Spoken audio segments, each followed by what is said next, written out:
하겠습니다. 톰 레이너가 살아나는 교회를 해부하다라는 책을 썼습니다. 이 내용을 보면 미국의 심장병 환자가 매년 1,500만 명 생긴답니다. 그런데 대부분 식이요법, 건강요법 하면 괜찮아지는데 변화를 거부해서 죽는다는 겁니다. 뿐만 아니라 미국 교회도 1년에 한 7,000개 교회가 문을 닫는데 살펴보면 문 닫을 이유가 하나도 없답니다. 그런데 변화를 거부하기 때문에 결국 고사된다. 이게 톰 레이너 얘기였습니다. 회복을 선택하지 않는다는 거죠.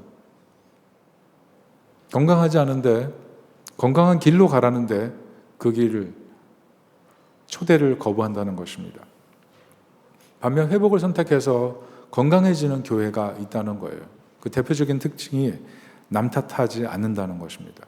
교회 일이 안 되면 대형교회 탓하고 누구 탓하고 예배 형식 탓하고 그 생활을 하면 절대로 변화될 수 없대요. 그런데 어느 순간 그게 다 내 탓입니다. 고백하고 문제의 원인을 나에게 두고 하나님께 의탁하는 그런 책임지는 모습이 있을 때 교회도 변화되고 개인도 변화된다는 겁니다.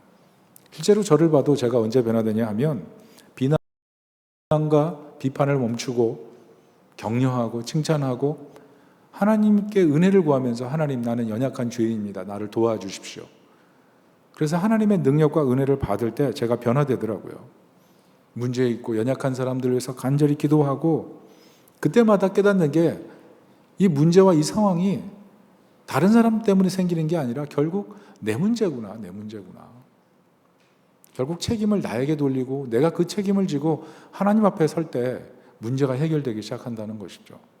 결국 변화가 일어나야 되는 것입니다. 특별히 오늘 본문에 보면 이스라엘이 멸망한 후에 변화가 일어나는 그런 모습을 보여주는데요. 예전에 어땠습니까? 제단이 있었는데 제단 없어졌습니다. 성전이 있었는데 성전 없어졌습니다. 나라가 있었는데 나라가 없어졌습니다. 완전히 패망이죠. 얼마나 큰 절망감이 있습니까? 왜 그렇습니까? 하나님 사랑하라고 선민으로 선택해 주셨는데 성전 세워줬더니 성전에서 제단에 하나님을 예배하면서 그 옆에 우상 제단 만들어 놓고 하나님과 우상을 겸하여 섬기지 않았습니까? 그게 이스라엘이에요. 그러니까 하나님께서 성전 폐하시고 나라 폐하시고 언약 백성 폐하시고 바벨론 포로로 다 뿔뿔이 흩어져 버리게 하지 않으십니까? 우상 숭배, 결국 잘못된 길로 갔기 때문에 하나님이 변화를 요구하셨던 거죠. 그런데 우리가 신앙생활 살다 보면 이렇게 모순된 신앙생활 할 때가 많아요. 예배드리지만 하나님보다 더 사랑하는 것이 우리 마음의 재단으로 쌓아져 있는 거죠. 하나님께서 너무나 싫어하는 것인데 우리가 살다 보면 삶이 팍팍하니까 인생이 힘드니까 마음이 외로우니까 답답하니까 나도 모르게 그 우상을 붙들고 인생을 살아가는 거예요. 그런데 어느 순간 하나님 반드시 우리에게 말씀하십니다. 언제 변화될 것인지, 언제 회복될 것인지 반드시 물으신다는 거죠. 특별히 오늘 본문에 보면 이스라엘 백성들이 어떻게 합니까? 다시 성전의 기초를 놓고 제단을 쌓고 하나님 앞에 예배를 회복하고 눈물로 돌아오지 않습니까? 회복되는 거예요. 내가 얼마나 큰 죄인인지 이제 알았습니다. 나를 얼마나 사랑하시는지 이제 알았습니다.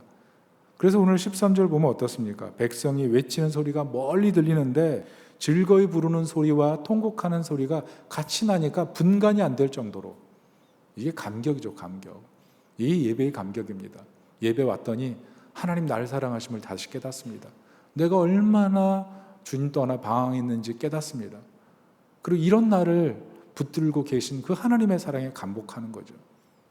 그게 예배 아니겠습니까? 오늘 예배의 모습을 너무나 명확하게 보여주는 것입니다. 특별히 오늘 예배 드리면서 이렇게 팍팍한 현실 속에서 마음속에 내가 자녀된 것 깨닫지 못하고 또 내가 얼마나 하나님의 은혜가 필요한 죄인인가를 깨닫지 못했던 분이 있다면 오늘 울며 또 기뻐하며 그 은혜의 감격을 회복하는 축복된 예배가 되시기를 예수님의 이름으로 축원합니다.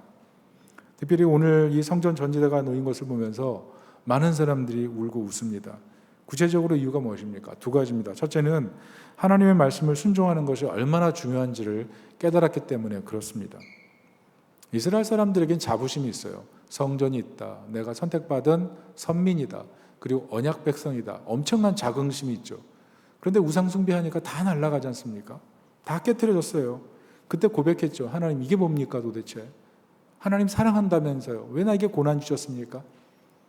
우리가 인생을 살다 보면 이렇게 고난이 다가와서 신앙이 흔들리는 경우가 많습니다.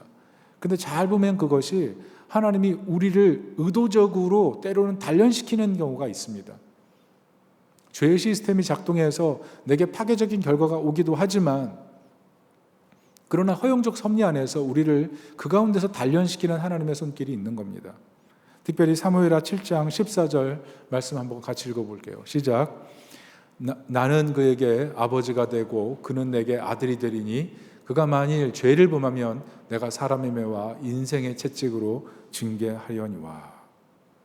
말씀 떠났을 때, 하나님 떠났을 때 때로는 인생 채찍, 사람 막대기로 우리를 단련하실 때가 있다는 겁니다. 이 말씀이 어떤 때 말씀이냐면 다윗이 은혜에 감격해서 하나님 내가 성전을 짓겠습니다 그 고백할 때예요. 그런데 하나님께서 하신 말씀이 뭐냐면 성전을 지어, 그래 아름다운 성전을 지어, 그렇지만 네 마음이 떠나면 내가 사람 막대기와 인생 채찍으로 너를 돌이킬 만큼 마음으로 하나님 사랑하는 것이 가장 중요하다, 이 얘기를 한 거예요. 외형적인 아무리 크고 아름답고 웅장한 성전이 있어도 마음으로 하나님을 떠나 있는 것이 가장 위기인 모습이라는 것을 하나님 말씀하시는 거예요. 근데 실제로 우리가 어떻습니까? 형식적인 신앙에 멈춰 있다가 어느새 더 깊은 수렁으로 빠지지 않습니까? 그래서 때로는 정말 인생 채찍, 사람 막대기를 통해서 우리가 좀 건드려져야, 그제서야 아, 내가 죄인이군요, 내가 은혜가 필요하군요, 하나님 날 도와주십시오, 이 고백하지 않습니까? 참 인생이 신기해요. 고난 없기를 원하지만 때로는 고난이 없으면 하나님 곁에 머물지 못하는 우리의 이 아이러니한 모습들이 있다는 거죠. 하나님 그래서 하여튼 이 통곡과 기쁨 속에 우리를 두시고 다시 회복시키기를 원하신다는 겁니다. 결국 그래서 은혜가 필요한 것입니다. 은혜. 하나님의 은혜가 정말 중요해요. 하나님의 은혜가 있을 때 회복되고, 하나님의 은혜가 있을 때 기쁨도 샘솟고, 하나님의 은혜가 있을 때 예배가 살아나고, 특별히 2025년 우리 모든 성도님들 하나님의 은혜를 사모하고 은혜 속에서 예배드릴 수 있기를 축복합니다. C.S. 루이스가 이런 얘기를 했습니다. 하나님의 은혜를 경험하는 순간 우리는 그분의 사랑에 압도된다. 그 순간부터 우리 마음에서 하나님이 원하시는 일을 행하겠다는 생각이 절로 우러날 뿐 아니라 하나님의 생각이 곧 우리 자신의 생각이 된다. 하나님께 대한 사랑과 그분의 은혜를 감사하는 마음이 생기면 그분의 영광을 구하게 되고 그분을 섬기는 것을 기쁨으로 알게 된다. 참된 은혜는 기쁨을 갖게 하고 경건한 삶을 살게 한다. 핵심적으로 정리하면 뭡니까? 하나님의 생각이 우리 자신의 생각이 되는 것, 그게 은혜예요. 은혜. 우리가 은혜 없을 때는 어떻게 됩니까? 내 생각이 하나님 생각을 이겨먹어요. 내 뜻대로 가버립니다. 그런데 은혜를 받을 때는 하나님의 생각이 내 생각을 지배합니다. 그래서 순종하게 되는 거죠. 은혜를 받을 때는 나도 모르게 경건해져요. 은혜를 받을 때는 나도 모르게 섬기고 싶어져요. 그래서 이 마음을 지키는 게 너무 중요한 거예요. 그래서 은혜를 항상 사모해야 돼요. 회개가 그냥 회개가 나오지 않습니다. 은혜를 받아야 회개도 나와요. 은혜를 받아야 내가 죄인됨을 알아요. 은혜 받아야 내 삶에 나도 모르게 기쁨이 터져 나오는 그 감격적인 고백을 하게 되는 거예요. 그래서 은혜를 사모하는 그 마음이 있길 바랍니다. 그런데 그 중심에 무엇이 있냐면 말씀이 있는 거예요. 말씀. 이스라엘 백성들이 깨닫는 거죠. 아, 하나님이 일전에 이미 신앙적인 형식보다 성전의 크기보다 더 중요한 게 마음이라고 하셨는데 마음이 떠나서 내가 우상을 숭배해서 지금 우리가 이렇게 망했구나 깨닫고 결국 말씀을 붙들고 말씀을 사는 것이 가장 중요하구나, 이것을 깨닫게 된다는 거죠. 그래서 은혜의 중심에 항상 말씀이 있어요. 성전이 아무리 커도 성전의 중심에 말씀이 있어야 돼요. 그 말씀이 있을 때 교회가 살아나는 거예요. 성도가 살아나는 거예요. 올해 다시 리딩 지어스 성경 읽기 시작하는데요. 어떤 분은 완독하셨던 분도 계시고 반독하셨던 분도 계시고 한 권 읽은 분도 계시고 그렇지만 제가 바라는 건 하루를 살아갈 때 성경 한 절이라도 읽어가는 거예요. 하나님 말씀이 내 삶의 주춧돌이 되는 것, 말씀을 통해서 내가 얼마나 죄인된 사람인지를 깨닫고 말씀을 통해서 하나님 나를 얼마나 사랑하시는지를 깨닫는 것, 그게 말씀이 읽는 근본적인 이유예요. 말씀을 통해서 하나님 우리에게 말씀하시거든요. 말씀을 통해서 우리를 변화시키거든요. 그래서 말씀이 있는 곳이 진짜 성전이 되는 거예요. 여러분, 특별히 우리 예수사성교회가 올해도 하나님 말씀이 가득하고 성도들 마음에 말씀이 가득해서 참 성전으로 세워갈 수 있기를 예수님의 이름으로 축원합니다. 두 번째, 오늘 사람들은 성전 전지대가 놓인 것을 보고 울고 웃었는데 그 구체적인 이유가 무엇이냐면 하나님께서 성전을 위해서 얼마나 적극적으로 일하시는지 그 은혜를 깨달았기 때문에 그렇습니다. 오늘 성전 전지대가 놓인 것을 보면서 사람들이 울고 웃은 그 근본적인 이유가 무엇입니까? 그 이유는 너무나 많은 반대에 직면했기 때문에 그렇습니다. 성전을 세울 수 없는 환경이었어요. 당장 4장으로 넘어가면 이스라엘 백성들이 성전 지으러 왔는데 사마리아 사람들이 반대하기 시작합니다. 여러분, 엄밀히 말하면 사마리아 사람들도 같은 이스라엘 일원이었잖아요. 그런데 반대하기 시작하는 겁니다. 그리고 아수르 왕 때는 성전을 짓는데 그 주도하는 사람들의 명단을 기록해서 왕에게 상소문을 띄웠어요. 이 사람들이 지금 이상한 짓을 합니다. 그리고 아닥사스다 왕 때는 조서에다가 아주 이렇게 써놨어요. 이 민족은 반란을 꾀하는 민족인데 성전을 지으면 반드시 반란을 일으킬 것입니다. 말도 안 되는 획책을 한 거죠. 이걸 그대로 조서에 써서 올려보냈습니다. 어떻게 됩니까? 성전 건축이 중단돼 버렸어요. 그리고 다리오 왕 때는 유프라테스 강 쪽에 있는 총독이 계속 방해를 시작해서 이 일이 들락말락, 하려고 하면 힘 빠지고 하려고 하면 힘 빠지고, 그러면서 이스라엘 백성들이 찾아온 마음이 좌절이에요. 좌절. 이거 안 되는 거 아닌가? 하나님께서 분명히 하라고 하신 건데 이거 안 되는 것 아닌가? 때로 우리 그럴 때 있죠. 하나님의 뜻이라고 생각했는데 마음에 안 풀리는 인생. 그때 우리 마음이 너무 흔들리지 않습니까? 그런데 오늘 본문을 보면서 우리가 기억할 것이 무엇이냐면 인생의 시간표가 아무리 복잡하게 흐르는 것 같아도 하나님이 우리를 향한 그 계획은 반드시 성취된다는 거예요. 오늘 성전이 어떻게 됩니까? 이런 어려운 반대 속에서 결국 에스라서를 읽다 보면 성전이 완공이 되거든요. 하나님의 은혜인 거죠. 이 하나님의 은혜가 뭡니까? 특별히 잘 살펴보면 고레스 왕이 이스라엘 망하고 멸망했지만 성전을 세워주는 것, 이게 은혜의 시작이에요. 은혜의 시작. 이스라엘에게 이방인들은 어떤 사람입니까? 개돼지예요. 저주받은 자예요. 그런데 이 저주받은 자라고 생각했던 사람들이 성전 세워주겠다고 지금 한 거예요. 고레스 왕이. 그리고 아닥사스다 왕 때도 나중에 이 하나님이 하시는 일이구나 이런 것들을 깨닫고 고레스 왕 때 은혜 받아서 시작한 일인데 나도 해야지라는 마음을 갖고 아닥사스다 왕이 시작합니다. 그래서 누구까지 파견해요? 학사 에스라까지 오는 거예요. 그래서 에스라서예요. 에스라가 성전에 예물 바치고 성전에 감독하면서 다 세워가는 얘기. 그리고 무엇보다 어떻게 합니까? 하나님께서 학개 스가랴 선지자를 보내서 성도들의 마음을 위로하시죠. 성전 세워지는 거 방해가 많지. 너희 성전 세워지는 거 바라보면서 많이 낙심했지? 그러나 내가 그걸 지지한다. 힘을 내라.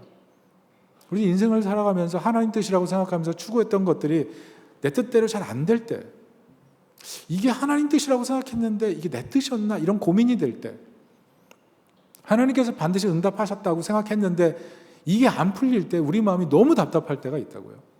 그때 처음 시작했던 것 하나님께서 확신 주셨다면 끝까지 밀고 가는 거예요. 왜? 우리 인생의 수레바퀴 속에서 촘촘한 계획을 세우시고 이뤄가시는 분이 하나님, 그분의 은혜가 있기 때문에 그 은혜를 의지해서 나아가야 된다는 것입니다. 특별히 오늘 보세요. 왕이 4명 바뀌었어요. 성전 세워질 때 왕이 4명 바뀌었다니까요. 얼마나 이 역사의 이 경랑입니까? 경랑의 파도가 불어오는 이 시기예요. 이 근동에 있는 이 제국의 미래가 막 확확 바뀌는 이런 시대에 지금 이스라엘 백성들 마음이 정말 침체되어 있을 때 하나님께서는 하나님의 은혜 가운데 성전을 우뚝 세워 가셨다라는 겁니다. 그러니까 우리 눈앞에 보일 때 지지부진하게 보이는 내 인생의 미래, 인생이 팍팍해가지고 막 힘도 안 날 것 같은 2025년, 그러나 반드시 하나님의 은혜는 역사하고 있다는 것을 믿으시기 바랍니다. 우리 교회도 보세요. 우리 교회가 어떻게 이곳에 올 수 있었습니까? 우리 힘으로 올 수 없었잖아요. 여러분 아시다시피 우리가 예배 자리 부족해가지고 교육부서를 위해서 우리 장년들이 우리 본 예배당을 교육부서에 주고 우리는 밖으로 나와가지고 또 돌아다녔잖아요.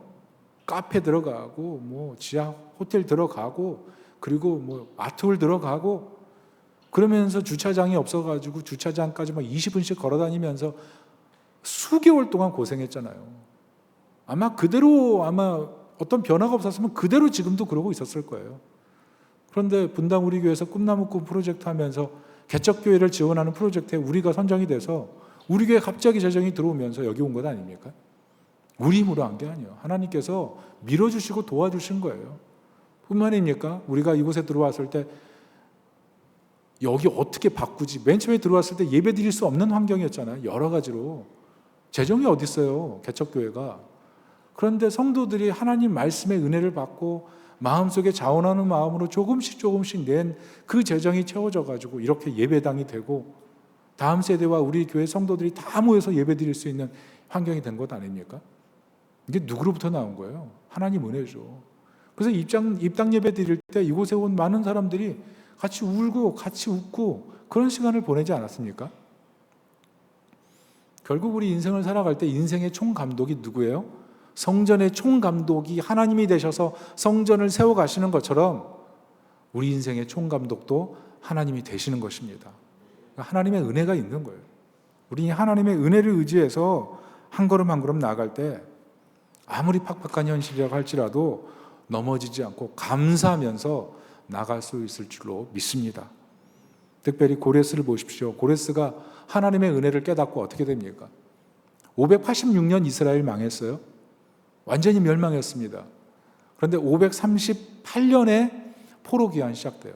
여러분 정확히 539년 BC 539년에 고레스 왕이 되거든요.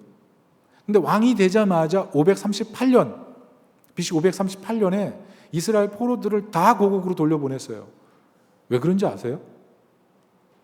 여러분 생각해 보세요. 586년에 망하고 538년에 바벨론 포로에서 돌려보냈으니까 그건 한 50년이잖아요. 고레스가 이스라엘 사람들 기억이나 할 수 있습니까? 자기 머릿속에 이 이스라엘 사람들이 있을 수 있겠어요? 자기는 페르시아 왕이고 바벨론은 바벨론이라는 나라인데 그 이웃 나라 이스라엘 백성이 자기네 땅으로 돌아가든 말든 그게 무슨 상관이겠어요? 그런데 고레스가 깨달은 게 뭡니까? 왕이 되고 나서 왕이 되어가면서 깨달은 게 뭐냐면 하나님께서 성경에 나와 있는 이사야 선지자를 통해서 160년 전에 자기가 역사상에 존재하지 않을 때 하나님께서 고레스라는 왕이 나타나서 너희를 다시 너희 땅으로 돌려보낼 것이다. 약속을 해주셨기 때문에 그런 것 아닙니까? 고레스 왕이 자기가 왕이 되고 나서 깜짝 놀랐겠죠. 이게 무슨 일이야? 그게 이사야 45장 1절입니다. 같이 한번 읽어보겠습니다. 이사야 45장 1절. 이사야 45장 1절입니다.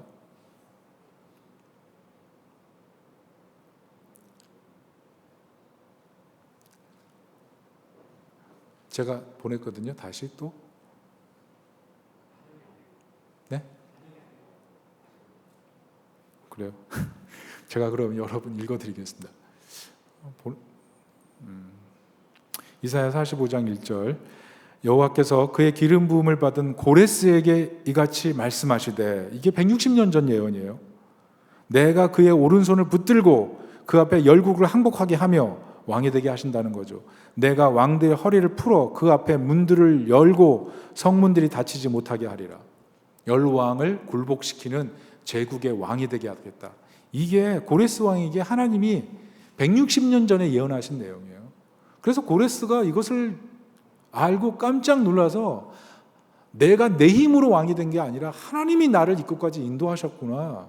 그 고백에 감격해서 이스라엘 사람들이 바벨론 포로를 끝내고 다시 자기네 땅으로 돌아가게 만들 뿐만 아니라 너희 하나님을 경배해라. 그래서 예루살렘 성전을 세울 수 있도록 모든 기명을 다 제공하고 옛날에 바벨론이 다 훔쳐왔던 성전의 기명들까지 다 꺼내서 돌려보내주고 재정, 예물, 자신이 직접 하나님께 드릴 예물까지 보내서 성전을 세우게 하신 거예요.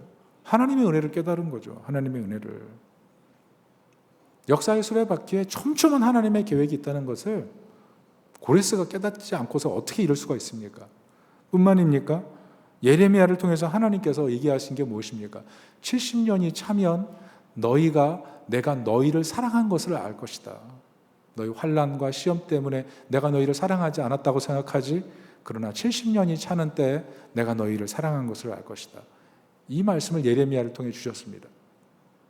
근데 그 성전 완공이 언제죠 아세요? BC 716년이에요. 정확히 586년 예루살렘 멸망하고 그리고 516년 70년 딱 되는 때에 에스라를 통해 성전이 완공됩니다.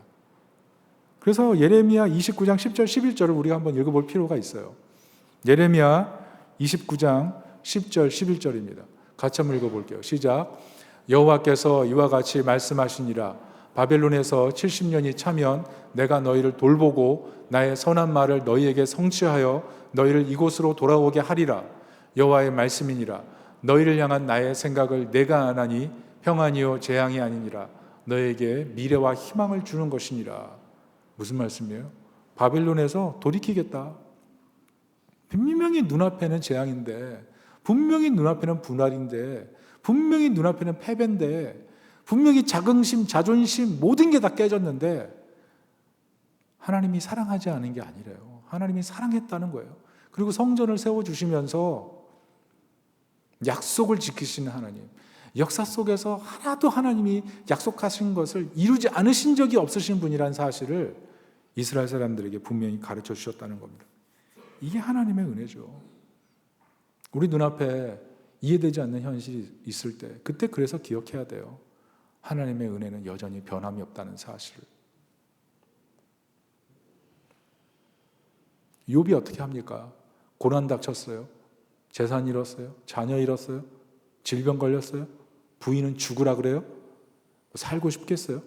욥도 하도 힘드니까 차라리 안 태어났으면 이런 막 탄원을 하잖아요.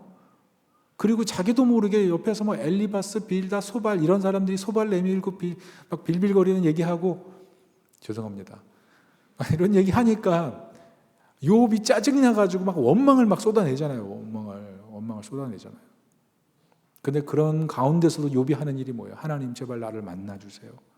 하나님 내가 육체 밖에서 하나님을 볼 날이 있을 건데 하나님 지금 내가 하나님 만나기를 원합니다. 이 고난이 너무 어렵습니다. 하나님 제발 나 좀 도와주세요. 계속 욥이 그 얘기하거든요. 하나님 만나길 원합니다. 내가 너무 원통합니다. 너무 속상합니다.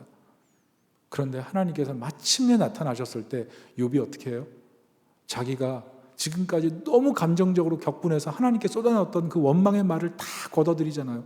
하나님 내가 무지해서 그랬던 말입니다. 다 하나님 걷어드립니다. 하나님 나를 받아주십시오. 뭘 깨달아요? 하나님이 우리에게 주시는 것은 평안을 주려고 하시는구나. 눈앞에 재앙처럼 보여도 하나님이 궁극적으로 우리에게 주시려고 하시는 것은 미래와 희망이구나. 여러분 이것을 믿으시기 바랍니다. 그래서 오늘 이 성전 전지대가 놓여 있는 이 자리에서 찬양대 레위 사람들이 감격하면서 울면서 찬양하는 거예요. 울면서. 머리로는 분명히 하나님 살아계신다고 믿었는데 현실은 성전 파괴되고 나라 뺏기고 이 별 볼 일 없잖아요. 지금 창피당하고 있고 현실이 안 좋은 거예요. 그런데 언약하신 하나님 말씀대로 다 이루시는 하나님을 바라보면서 자기도 모르게 눈물이 나는 거예요. 찬양하면서. 내가 그동안 너무 의심했구나. 내가 눈앞의 현실을 바라보면서 하나님과 너무 마음의 거리가 멀어졌구나. 그러면서 다시 생각하죠. 아, 역시 하나님 맞구나. 그러니까 우리는 어떻게 이겨나가야 돼요? 눈앞에 재앙을 보고 내가 이해되지 않는 현실이 있을 땐 기도하는 거예요. 기도. 특별히 예레미야를 통해서 하나님께서 하신 말씀이 뭡니까? 재앙 같은 현실 보이지? 그때는 기도해라. 기도해라. 미래와 희망을 주려는 나의 계획을 믿고 내가 은혜 베푸시는 하나님이라는 사실을 믿고 기도해라. 그게 예레미야 29장 12절 13절이에요. 같이 한번 읽어보겠습니다. 시작. 너희가 내게 부르짖으며 내게 와서 기도하면 내가 너희들의 기도를 들을 것이요 너희가 온 마음으로 나를 구하면 나를 찾을 것이요 나를 만나리라. 그러니까 오늘 성전 전지대가 놓이는 것을 보면서 기도했던 사람들은 옛 성전의 영광을 보면서 우리가 이렇게 죄를 지어서 실패했음에도 불구하고 하나님 여전히 일하고 계시는구나, 감격 속에서 통곡하고, 하나님 우리 같은 죄인을 받아주셔서 여전히 언약 백성으로 삼으시려는 하나님의 계획에 너무 놀랍습니다. 그래서 감격하고 기뻐하고 그런 것 아니겠습니까? 무슨 말씀입니까? 하나님은요, 잊지 않으시는 하나님이에요. 언약 백성, 하나님을 믿고자 따르고 예배하는 그 백성을 결코 잊지 않으시는 하나님. 그래서 그 감격 속에서 예배드리는 것을 보면서 백성들도 같이 감격해서 울면서 기뻐하면서 찬양하는 것, 오늘 이것이 바로 본문의 내용인 것입니다. 여러분, 올 한 해들 살아갈 때도 하나님이 나를 기억하신다, 나를 결코 잊으신 적이 없다, 그것을 기억하면서 힘내고 소망 가지시기를 예수님의 이름으로 축복합니다. 특별히 신년 예배 살펴봤을 때 우리가 도전받았던 말씀이 뭡니까? 이사야 44장 18절 19절 아닙니까? 너는 이전 일을 기억하지 말고 옛 일을 생각하지 말라. 보라, 내가 새 일을 행하리니 이제 나타날 것이라. 너희가 그것을 알지 못하느냐? 내가 광야의 길을 사막에 강을 낸다. 이 하나님 말씀 아니에요? 무슨 말씀이에요? 내가 너희들 이전 일을 다 알아. 내가 너희들 옛날 일을 다 알아. 그러나 내 품에 두고 내가 다 잊었다. 내가 너희들 다 용납하고 내가 사랑했다. 너희들에게 환난을 잠시 허락한 것도 결코 너희들 버리기 위한 것이 아니고 희망과 미래를 주기 위한 것이니, 이제는 그 지난 일들을 통해서 너희 마음에 상처로 집을 지었던 그 순간들을 다 허물어 버리고 이제는 은혜 주시는 그 하나님을 믿고 은혜 위에 너희 인생의 집을 짓고 은혜 위에 하나님의 성전을 짓도록 하라. 이게 하나님의 말씀이라는 것입니다. 하나님 모르시는 일이 없어요. 다 아세요. 그러나 그것을 은혜로 다 덮어주시고 여기까지 오게 하시는 하나님, 앞으로 인생길도 책임지시는 하나님이라는 사실을 믿고 나가야 될 줄로 믿습니다. 그러므로 성전이 무엇입니까? 진정한 성전이 무엇입니까? 외형적으로 화려한 그런 성전이 진짜 성전입니까? 아니에요. 하나님의 은혜를 깨닫고 하나님이 나를 잊지 않으신다는 그 감격 속에서 예배하는 곳, 그것이 진짜 성전이 되는 것입니다. 역사 속에 완전하지 않은 교회들이 많았습니다. 다 사라졌어요. 그리고 심지어 완전한 교회라고 생각했던 교회도 사람들의 뇌리 속에 다 잊혀져 가는 게 교회의 역사입니다. 다 사라져요. 다 사라져요. 그러나 하나님의 은혜를 기억하고 그 은혜에 감격하여 울며 기뻐 찬양하는 그 자리는 다시 성전이 세워져서 하나님의 역사를 흐리게 만드는 줄로 믿습니다. 특별히 우리 예수다 섬교회가 그런 건강한 교회에 대해서 하나님의 언약 백성임을 잊지 않고 나아갈 수 있기를 축복합니다. 특별히 하나님께서 우리를 하여금 이 은혜가 얼마나 큰지를 잊지 않도록 하기 위해서 이사야 49장 16절에 이렇게 말씀하셨습니다. 같이 읽어봅니다. 시작. 내가 너를 내 손바닥에 새겼고 너의 성벽이 항상 내 앞에 있나니. 무슨 말씀이에요? 하나님이 항상 성벽으로 지켜주시겠다. 하나님이 너를 잊지 않고 손바닥에 이름을 새겨서 항상 보면서 너의 존재를 기억해 주시겠다. 이게 하나님의 약속이에요. 잊지 않으시는 하나님. 그런데 복음이 무엇입니까? 예수님께서 우리를 너무 사랑하셔서 온몸에 생치기가 나셨잖아요. 십자가에서 머리에 가시관, 양손에 구멍, 양발에 구멍, 온몸엔 채찍질, 그리고 가슴에는 뻥 뚫린 창자국. 그게 다 뭐예요? 하나님이 우리를 사랑하심을 손바닥에 새기는 것이 아니라 자기 몸에 다 새기시고 보여주신 곳, 그게 십자가예요. 내가 너희를 사랑하는 것을 내가 어떻게 알려주겠니? 그게 십자가예요. 그게 십자가. 그래서 정말 십자가를 바라보면 하나님, 내가 이런 죄인인데도 이렇게 자신의 아들까지 희생하셔서 나를 사랑하시는군요. 내가 죄인입니다. 내가 죄인입니다. 이런 죄인을 하나님 자녀 삼아주셨군요. 하나님 너무 감사합니다. 너무 감사합니다. 그게 우리가 하나님 말씀을 보면서 발견해야 될 진리인 것입니다. 특별히 오늘 오래 신앙생활하면서 어떤 분은 말씀을 읽으려고 하는데 말씀이 안 읽혀지는 분들이 있을 거예요. 어떤 분은 감사가 입에서 나오지 않고, 어떤 분은 인생을 사는데 너무 팍팍하니까 나도 모르게 은혜가 바싹바싹 마르는 분들이 있을 거예요.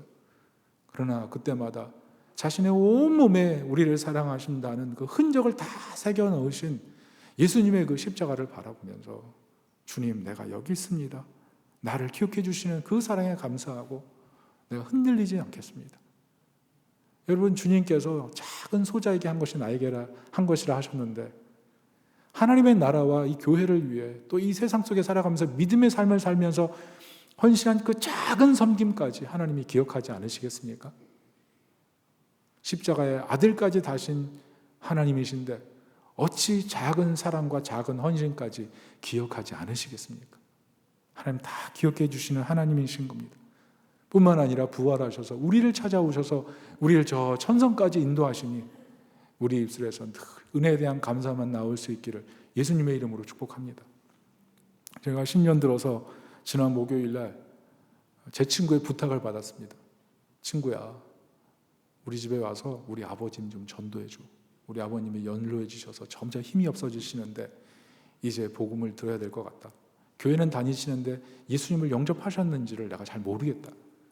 그래서 제가 목요일 날 전도하러 갔어요. 성경책 들고 그 집에 갔더니 온 가족이 다 모였어요.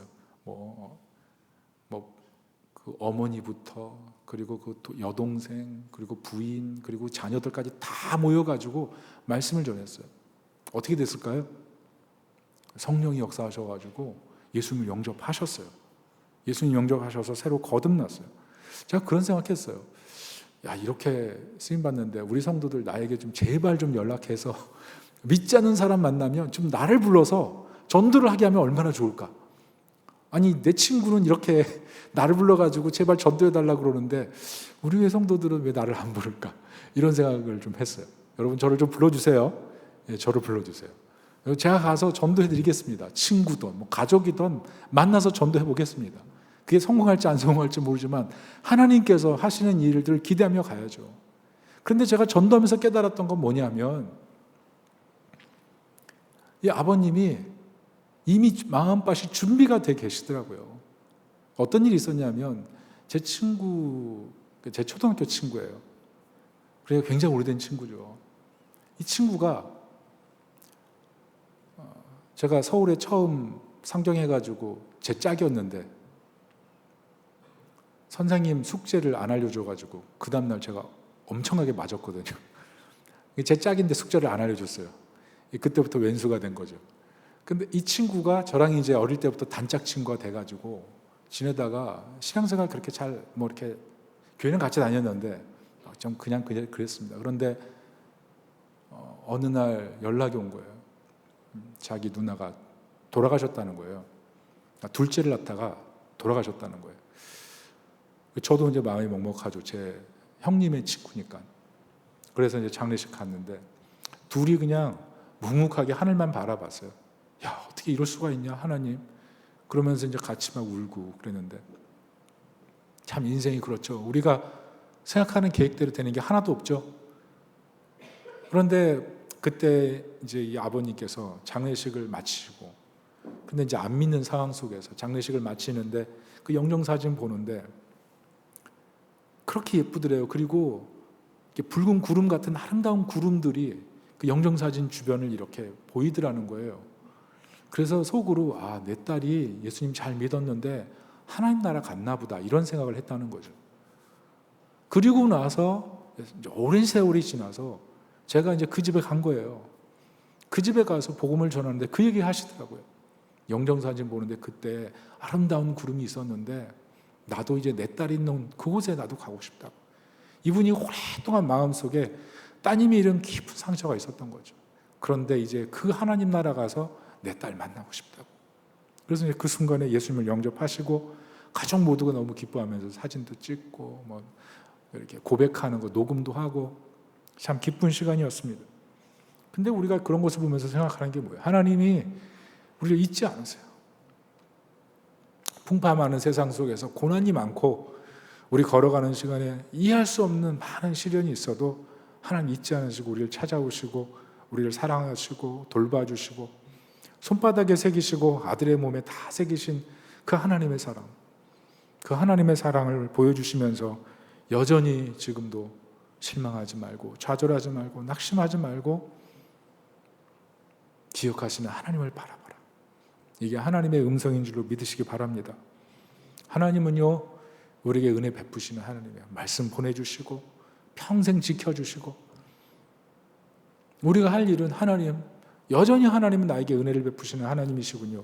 내가 주님 곁에 그 자리를 떠나도 하나님은 내 곁을 떠나시는 적이 없으셨군요. 하나님, 내가 이런 죄인이었습니다. 내가 이렇게 연약한 죄인이었습니다. 그러나 이제 돌아왔으니 나를 받아주십시오. 그게 하나님 가장 원하시는 것이고, 그게 예배인 줄로 믿습니다.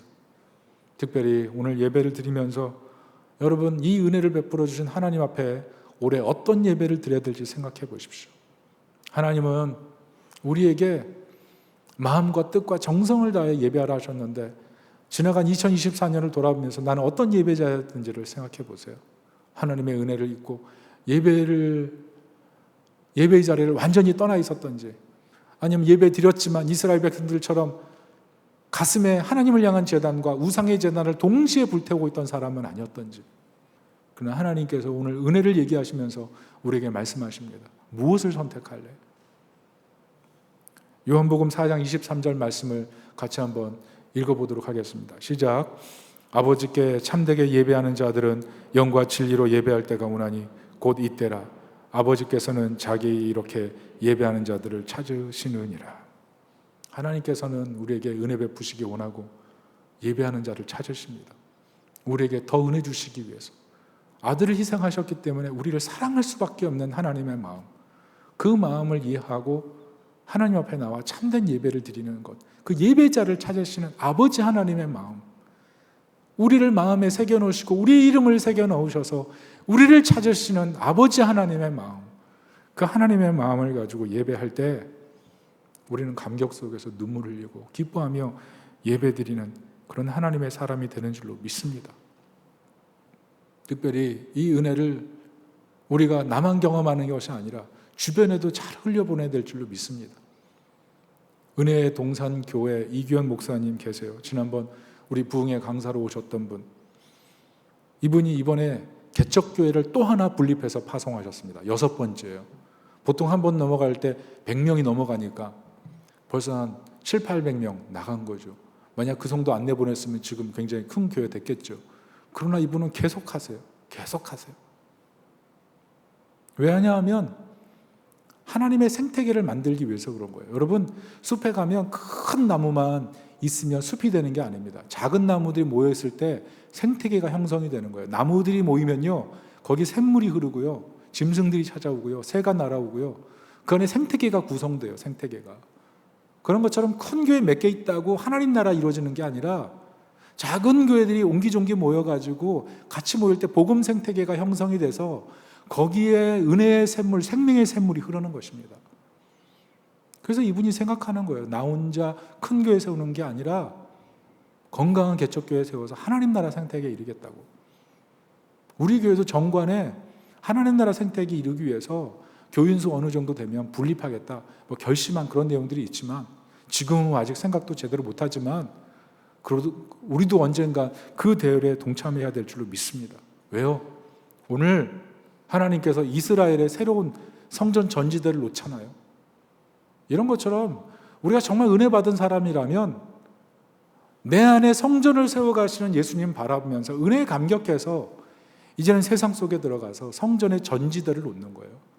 거기에서 성전을 세워가는 것, 그게 하나님이 우리를 향한 부르심이기 때문에 그렇습니다. 여러분, 그렇게 살아야 돼요. 그렇게.